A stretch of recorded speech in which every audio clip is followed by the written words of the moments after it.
नगर के आदर्श नगर निवासी विद्यालय संचालक पर उसी समय कुछ बदमाशों ने पीछा कर जानलेवा हमला करने का प्रयास किया। जब वह सुबह के समय मंदिर जा रहे थे, विद्यालय संचालक खतरा भांपते हुए अन्य रास्ते से घर पहुंचे और पूरे मामले को पुलिस को बहुत कराया। पुलिस ने तहरीर लेकर जांच पड़ताल शुरू कर दी है।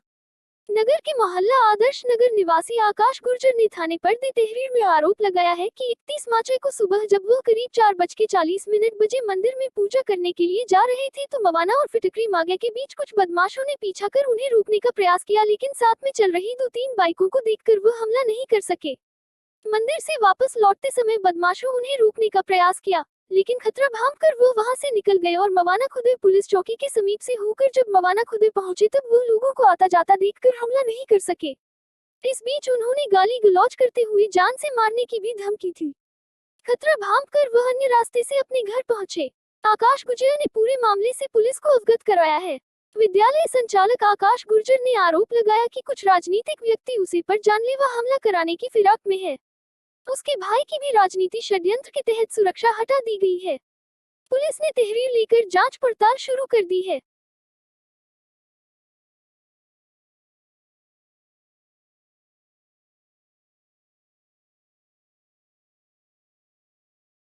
इकतीस तारीख को सुबह 4:30 बजे, अब शायद 3-4 महीने पहले से मेरे पास इनपुट आ रहे थे कुछ पॉलिटिकल व्यक्ति आपस में मिलकर आपकी हत्या करा सकते हैं। तो मेरा ड्राइवर नहीं था बाई चांस ईद वाले दिन, तो मैं सुबह 4:30 बजे अपनी घरवाली के साथ घर से मंदिर के लिए निकला।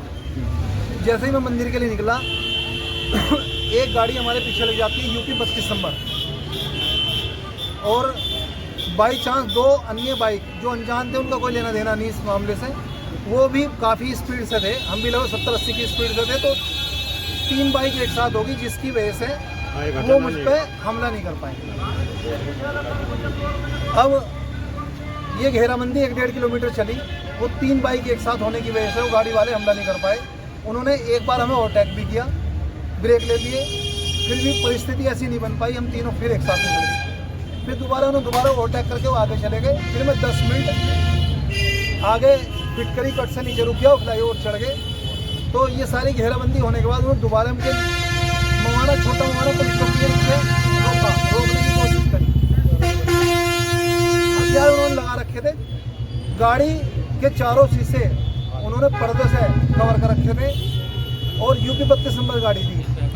उन्होंने 2 लड़के बाहर खुले में खड़े थे, उजाले में उन्होंने मुझे अच्छे से देखा, पहचाना। एक ने मुझे रोकने की कोशिश करी तो दूसरे ने उसे इशारा किया, रोकने से मना किया। फिर मैं जैसे निकल गया, उन्होंने दोबारा मेरा पीछा, फिर 10 सेकंड बाद दोबारा फिर मेरे पीछे लग गए, और वो छोटे मवाने मुझे ओवरटेक करके आगे उनका हादसा करने का प्लान छोटे मवाने से आगे था। मैं छोटे मवाने से ही वापस यू टर्न लेके, जैसे उनकी मेरी नज़रें एक दूसरे से हटी हैं, गाड़ी कवर एक दूसरे निगाहें हट गई हैं, रास्ता तिरछा था, तो मैं वापस यू टर्न लेके भैंस से ही तरफ से निकल के सीधा अपने घर पहुँचा।